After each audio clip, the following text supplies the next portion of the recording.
Halo, selamat berjumpa kembali sobat-sobat investasi Indo Sterling Asset Management.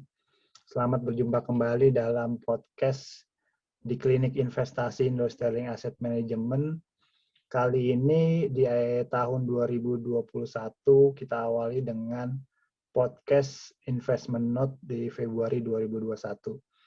Dalam podcast kali ini kita akan membahas mengenai perkembangan pandemi COVID di seluruh dunia. Terus ada perkembangan vaksinnya juga. Selain itu juga kita akan membahas data-data ekonomi yang terjadi di seluruh dunia serta perkembangan pasar saham maupun pasar obligasi dari dalam maupun luar negeri.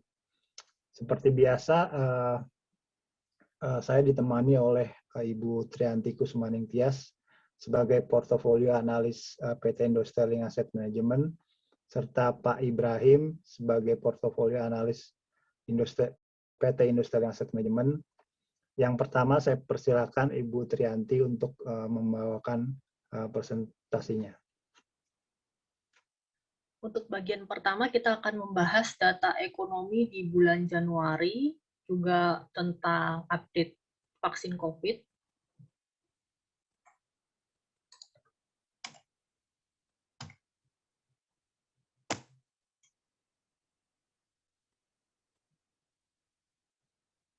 Jadi untuk sebelum kita update masalah vaksin COVID, progresnya seperti apa, kemarin beberapa waktu yang lalu, IMF mengeluarkan estimasi World GDP untuk edisi yang terbarunya di bulan Januari, dan seperti kita lihat di tabel yang sebelah kanan ini, secara global memang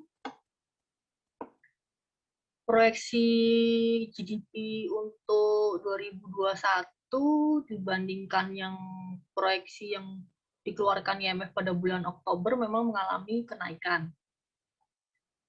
Proyeksi yang terbaru di 5,5, itu naik sekitar 0,3, dan di 2022-nya tetap 4,2% untuk GDP growth-nya. Yang perlu kita cermati di sini, yang paling berkontribusi itu terhadap peningkatan proyeksi GDP dunia tersebut itu adalah dari Amerika, itu sekitar 2% kenaikan proyeksinya dari sebelumnya, dan India itu juga naik 2,7% ya dari proyeksi IMF pada bulan Oktober.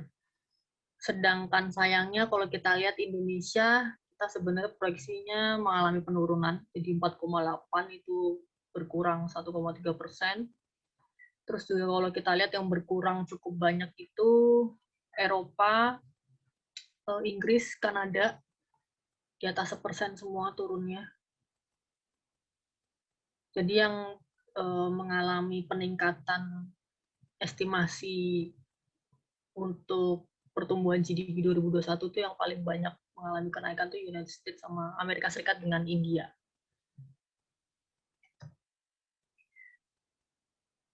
Dan sebenarnya kenaikan tersebut itu ditopang oleh vaksin ya.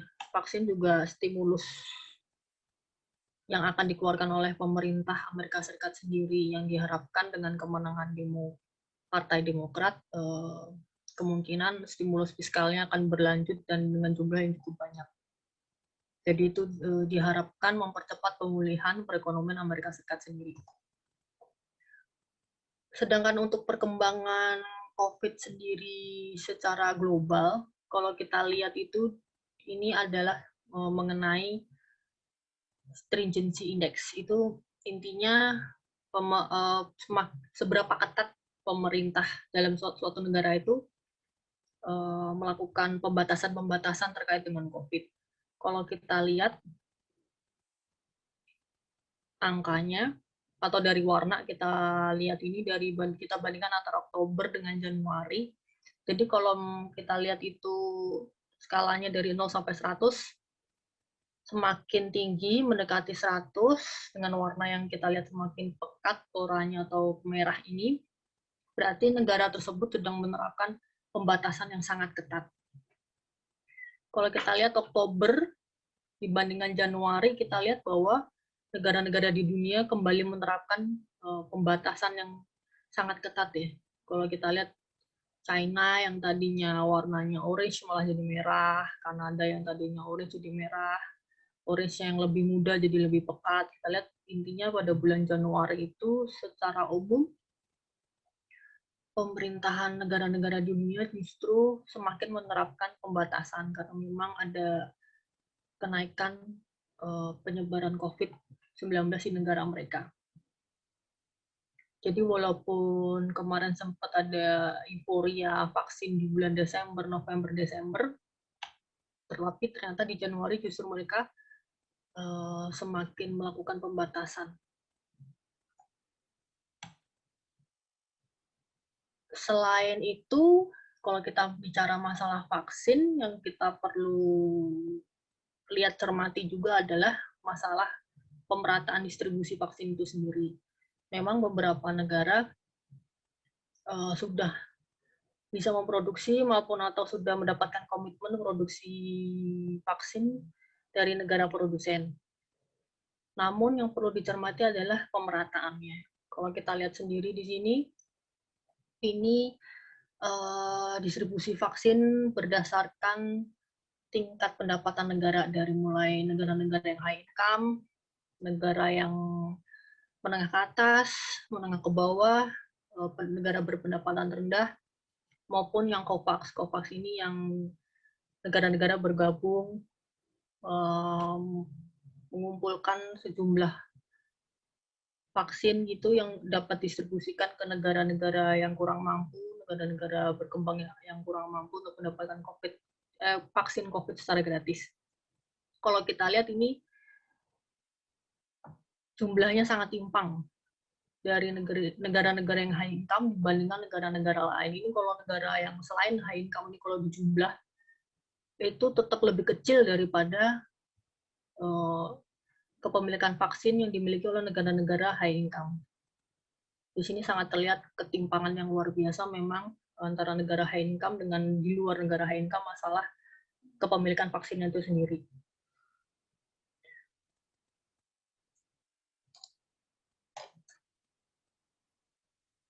Kalau kita lihat di yang gambar ini juga terlihat ketimpangan yang luar biasa. Ini masalah coverage dari populasi itu yang dapat COVID, berapa persen gitu coverage-nya dibandingkan dengan COVID burden-nya, vaksinnya yang mereka dapat itu berapa kali gitu. Kalau kita lihat ini sangat timpang di Kanada ini, bahkan coverage-nya di atas 500%.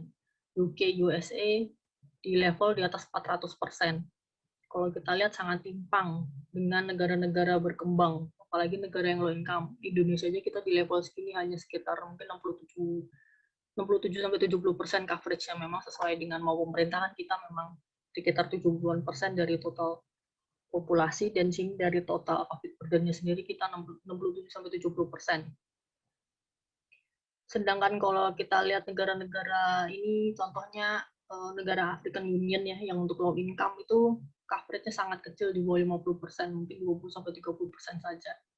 Di sini semakin terlihat memang ketimpangan yang luar biasa antara negara-negara kaya dengan negara-negara yang negara berkembang yang bahkan negara-negara yang low income. Mereka bisa dibilang mendapatkan vaksinnya masih sedikit sekali gitu dibandingkan jumlah yang terkena COVID. Ini yang sangat dikhawatirkan oleh beberapa pihak termasuk WHO. Kalau ketimpangan ini kan namanya virus itu kan kalau misalnya negara maju sudah divaksin semua, tapi kalau negara-negara yang lainnya belum selesai itu juga bisa mengancam si negara yang maju ini juga gitu. Walaupun sudah divaksin mereka sekaligus, cuman kan secara dunia penyelesaiannya akan jadi lebih lambat gitu karena terjadi perpindahan virus dari satu negara ke negara yang lain. Kalau mobilitasnya sudah dilakukan mobilitasnya sudah dibuka kembali.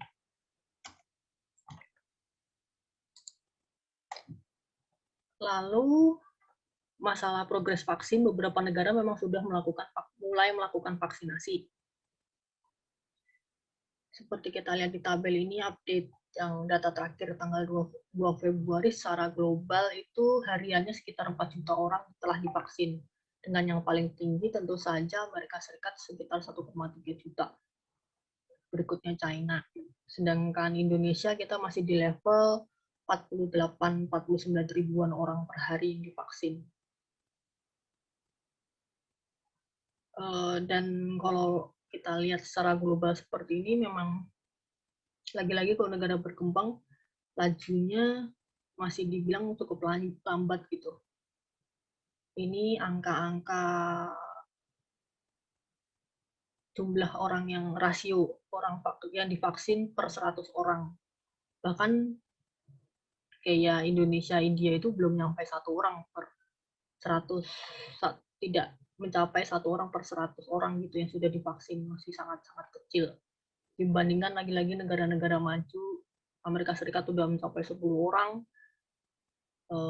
Kanada sudah 2,5, atau bisa kita anggap mungkin 3 orang. Bahkan untuk Inggris sendiri sudah 14 orang. Ada 14 orang yang divaksin dalam kelompok 100 orang. Di sini sangat terjadi memang ketimpangan antara negara high income dengan negara selain high income. Hanya Amerika Serikat, UK atau Inggris, Israel, dan Uni Emirat Arab yang laju vaksin hariannya itu lebih besar daripada konfirmasi positif hariannya gitu. Dan memang didominasi oleh negara high income. Global populasi dunia itu sekitar 7 miliar, 7,8 miliar. Sedangkan kalau kita hitung global herd immunity-nya akan tercapai di 70%, misalnya kita anggap dari tadi 7,8 miliar orang, sekitar 5,5 miliar orang. Padahal sehari cuman untuk saat ini sekitar 4 juta orang per hari yang divaksin. Kalau begitu dihitung kira-kira sekitar 3,5 tahun. Baru global herd immunity tersebut tercapai dengan rate hariannya sama kayak seperti ini. Cuman kan diharapkan ke depannya rate vaksin hariannya akan lebih cepat. Jadi memang selain kabar gembira memang vaksin sudah mulai dilakukan, didistribusikan, tetapi yang perlu dicermati adalah kecepatan orang-orang di berbagai negara tersebut divaksin dan juga pemerataan dari vaksin secara global, tidak hanya didominasi kepemilikannya oleh negara-negara yang high income.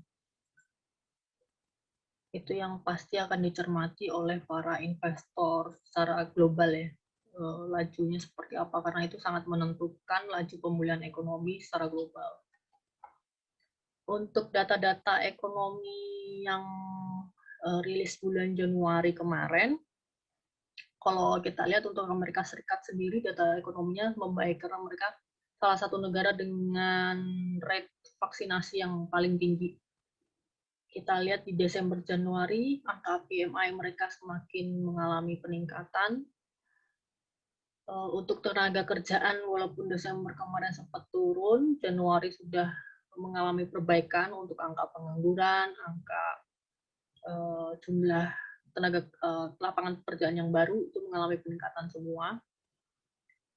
Begitu juga dengan konsumernya, retail sales memang masih cenderung flat, tapi inflasinya sedikit mengalami peningkatan. Begitu juga penjualan rumahnya untuk bulan Desember mengalami angka yang lebih tinggi daripada November. Untuk rilis GDP kuartal keempatnya sendiri, secara year on year-nya kuartal keempat mengalami perbaikan yang tadinya minus 2,8% ke minus 2,5%. Kuartal per kuarternya juga masih positif. Dari tadinya memang 3,3 jadi 4%, ini tentu saja karena sebelumnya minus 31, makanya berikutnya jadi 33%, tapi berikutnya dia sudah mengalami sedikit normalisasi ke 4%. Interest rate-nya belum ada perubahan, sedangkan kinerja sahamnya mix untuk Dow dan S&P 500 monthly-nya memang mengalami negatif, sedangkan Nasdaq-nya positif. Untuk dolarnya mengalami penguatan. Untuk yield obligasinya mengalami peningkatan di level 1%-an kembali karena ini sentimen, lagi-lagi sentimen stimulus fiskal yang diprediksi akan bisa lolos, dan begitu juga jumlahnya yang diperkirakan cukup tinggi, sehingga itu memberikan sentimen adanya dorongan inflasi atau pemulihan ekonomi yang lebih cepat, jadinya tentu saja yield obligasinya mengalami kenaikan. Dan dolar memang mengalami penguatan untuk bulan Januari. Sedangkan untuk saham memang ada yang terkoreksi, wajar karena memang untuk S&P 500 sebelumnya selalu memecahkan rekor baru, sehingga jika mengalami koreksi diperkirakan cukup normal. Untuk zona Eropa sendiri, sayangnya angka-angka bulan Januari sedikit mengalami penurunan ya, perbaikan ekonominya karena tadi terkait dengan restriksi atau pembatasan yang diterapkan kembali oleh pemerintahan negara-negara di Eropa terlihat berdampak terhadap perekonomian mereka di Januari. Angka PMI-nya kembali turun, baik manufacture maupun service. Untuk consumer-nya juga consumer confidence, inflasi masih tertahan, unemployment-nya masih cukup tinggi, bahkan untuk UK mengalami peningkatan lagi di bulan November.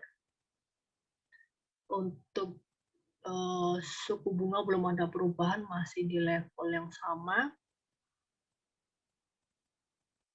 Untuk GDP-nya sendiri, kuartal keempat Eropa malah lebih buruk year-on-year-nya daripada kuartal ketiga, karena memang mereka lebih pembatasan yang dilakukan, penerapan kembali pembatasan dilakukan pasti akan memukul pemulihan ekonomi mereka. Dari kuartal keempat malah justru memburuk negatifnya. Sedangkan untuk kinerja sahamnya, karena memang kemarin menerapkan pembatasan yang cukup ketat, rata-rata negatif. Sedangkan 10-year bond-nya sendiri yieldnya mengalami peningkatan. Tetapi mata uangnya untuk euro maupun pound sterling mengalami penguatan. Untuk Cina dan Jepang, Cina seperti tadi dibahas memang sempat menerapkan kembali beberapa pembatasan, pengetatan kembali, dan itu tampak dalam PMI-nya ternyata mengalami penurunan. Begitu dengan Jepang, memang tidak secara nasional mereka menerapkan lockdown, tapi seperti Tokyo, beberapa kota, dan terutama Tokyo, mereka malah menerapkan kembali pembatasan, dan ini tercermin dalam angka-angka PMI-nya ternyata mengalami penurunan di bulan Januari. Bahkan dari yang tadinya sudah level ekspansif, jadi kembali tidak level ekspansif. Untuk konsumernya sendiri juga mengalami tekanan retail sales, inflasi. Untuk angka GDP China memang masih menunjukkan kinerja yang positif, melanjutkan. Suku bunga tidak ada perubahan. Untuk yield bond-nya sendiri mengalami kenaikan juga. Sedangkan untuk stoknya, untuk Asia malah mencetak kinerja positif. Untuk commodity price-nya sendiri, pada bulan Januari, minyak bumi mengalami penguatan yang cukup tajam nih karena pemangkasan produksi yang dilakukan oleh Arab Saudi sendiri. Begitu juga dengan batu bara mengalami penguatan yang cukup tajam ya karena kenaikan impor dari India dan China. Masih terbatasnya produksi di China. Untuk CPO masih melanjutkan kinerja positif karena ada pemotongan tarif biaya masuk India dan produksi Malaysia Indonesia mengalami gangguan karena cuaca buruk. Bahkan beberapa wilayah perkebunan tergenang banjir, jadi itu menghambat proses panen. Untuk emas sendiri mengalami kinerja negatif karena terdapat sentimen vaksin, sehingga ada ekspektasi positif perekonomian global, dan tentu saja ini berdampak negatif terhadap harga emas di banyak aset-aset kelas lain yang lebih kinerjanya dianggap lebih baik. Investor berani kembali masuk ke aset-aset berisiko, sehingga aset-aset safe haven aset berkinerja kurang baik untuk bulan Januari. Jadi secara umum, walaupun terjadi sentimen positif dari vaksin yang mulai didistribusikan, orang-orang mulai divaksinasi, tetapi ada beberapa kekhawatiran, salah satunya ketimpangan distribusi vaksin dan laju vaksinasi itu sendiri yang masih sangat dicermati oleh para investor secara global, sehingga ini masih membuat perekonomian, kepastian pemulihannya tergantung kepada termasuk kedua hal tersebut. Berikutnya akan dilanjutkan oleh Bapak Ibrahim. Untuk selanjutnya, sesi market update dibahas oleh saya sendiri.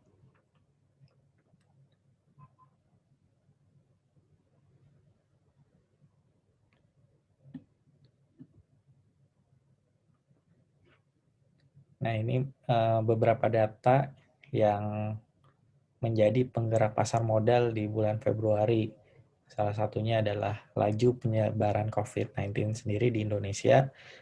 Kalau kita perhatikan beberapa tahun terakhir, beberapa 8 hari terakhir, itu jumlah pasien yang sembuh sudah lebih banyak dibandingkan penambahan pasien baru. Kalau ini berlanjut, ini akan menjadi sentimen positif untuk pasar saham maupun pasar obligasi. Yang kedua adalah perkembangan distribusi vaksin dan pengobatannya.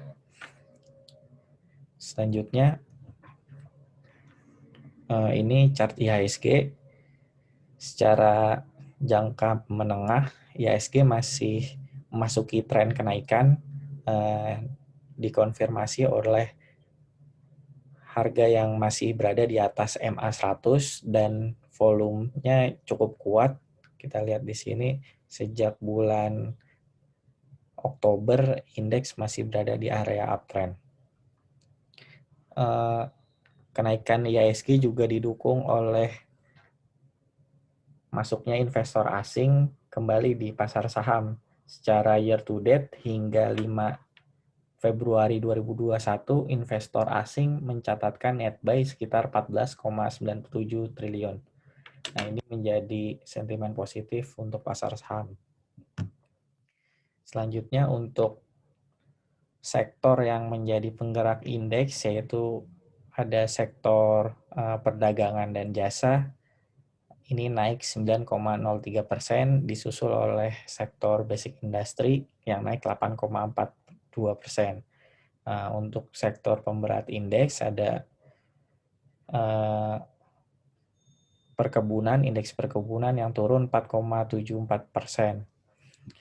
Kenaikan indeks perdagangan dan jasa ini didukung oleh saham-saham yang bergerak di jasa teknologi. Ini kenaikannya luar biasa sehingga menjadi penggerak indeks di year to date ini.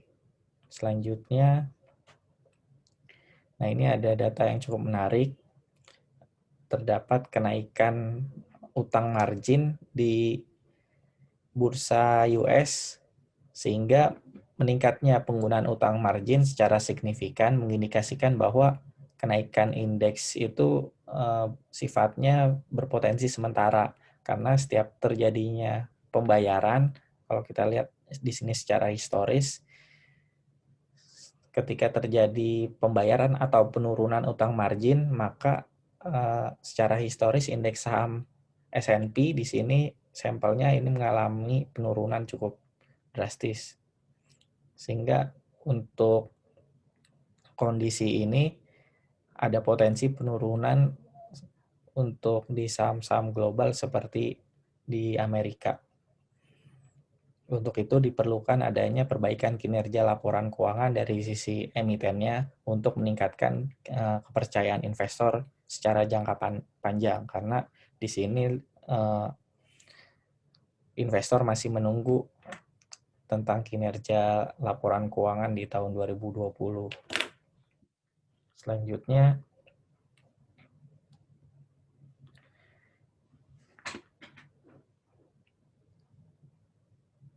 ini perbandingan kinerja saham-saham berkapitalisasi pasar besar dan saham-saham berkapitalisasi pasar yang kecil.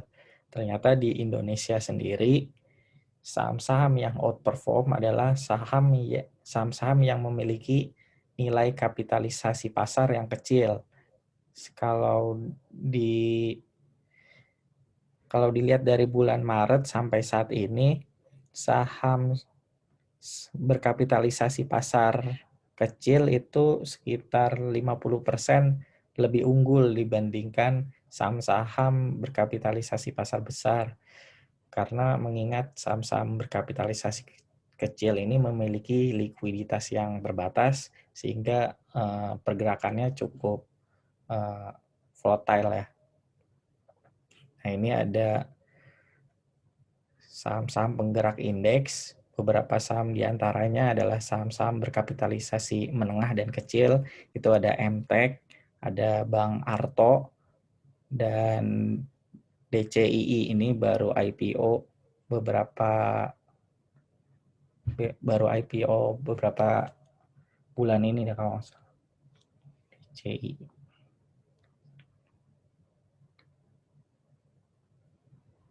Ya baru IPO di tahun ini. Ini naiknya 2000%. Sehingga memang ini berpengaruh ke indeks sektoral perdagangan dan jasa. Selanjutnya, ini perkembangan IHSG setelah menyentuh level terendahnya. Secara historis memang ketika indeks menyentuh level terendahnya, dia akan rebound dan penguatannya itu cukup signifikan, di mana kenaikannya itu di atas 100%. Nah, ini sekarang kondisi ini berulang dan sepertinya secara historis kejadian saat ini bakal mengulangi historis sebelumnya, dua kali periode krisis sebelumnya. Penguatan indeks beberapa bulan terakhir ini juga dinilai wajar karena kenaikan tersebut masih lebih rendah dibandingkan kenaikan historis. Mengingat dua periode krisis sebelumnya ada yang namanya commodity booming. Nah, sekarang sih sepertinya nggak terjadi, sehingga penguatannya akan sedikit lebih rendah dibandingkan penguatan dua periode krisis sebelumnya. Selanjutnya, nah ini ada data yield government bond di Indonesia. Terjadi penurunan untuk semua tenor, khususnya untuk tenor panjang ini saat ini berada di level 6,17%. Nah, hal ini didukung juga oleh net buy asing yang masuk ke pasar obligasi sekitar 34 triliun secara year to date. Nah, angka ini 2 kali lebih besar dibandingkan inflow asing ke pasar saham, sehingga terjadi kenaikan obligasi atau penurunan yield. Selanjutnya, untuk kinerja reksadana akan dibawakan oleh Bapak Ponco Utomo.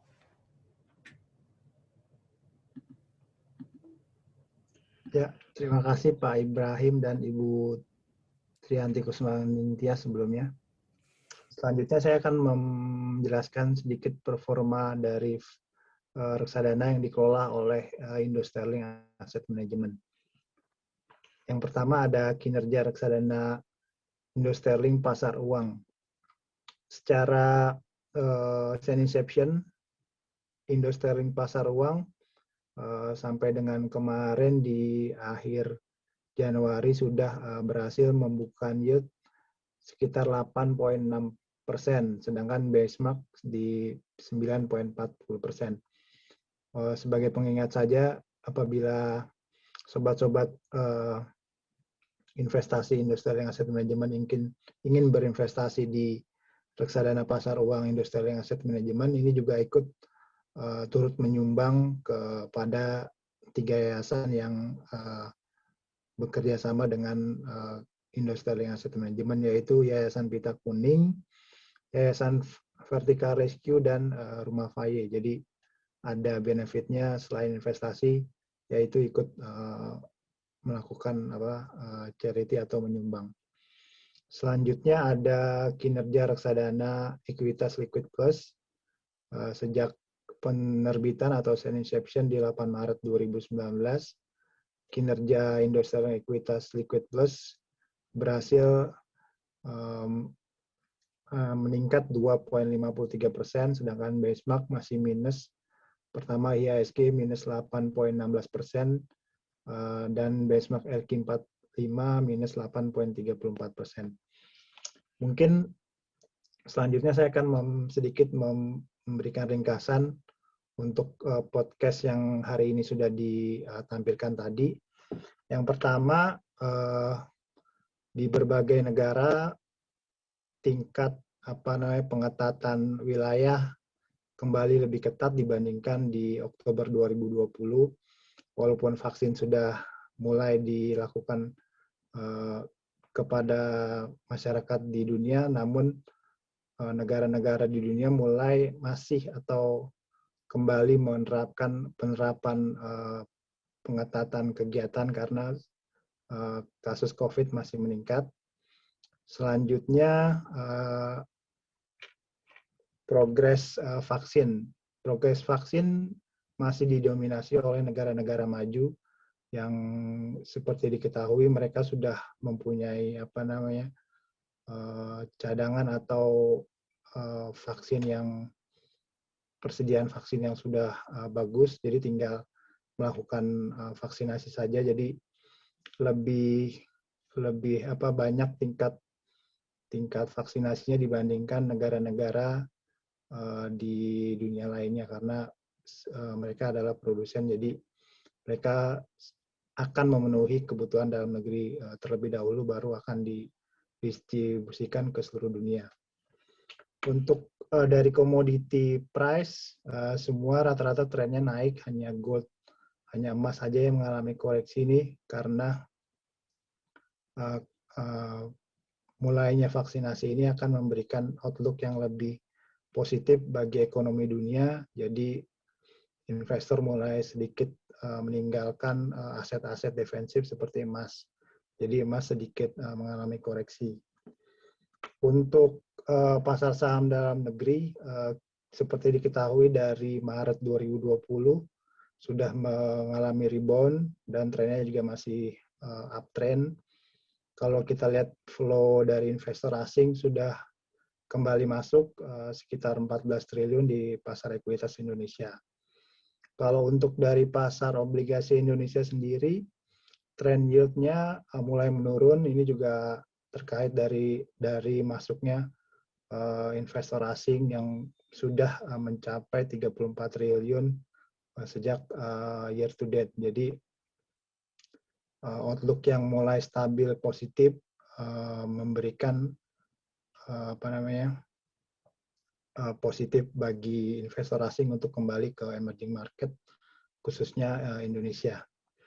Mungkin itu yang bisa kita sampaikan dalam podcast Klinik Investasi Industrial Asset Management dalam Investment Note di Februari 2021 ini. Nanti di bulan Maret kita akan kembali melakukan update dalam podcast Klinik Investasi Investment Note di Maret 2021.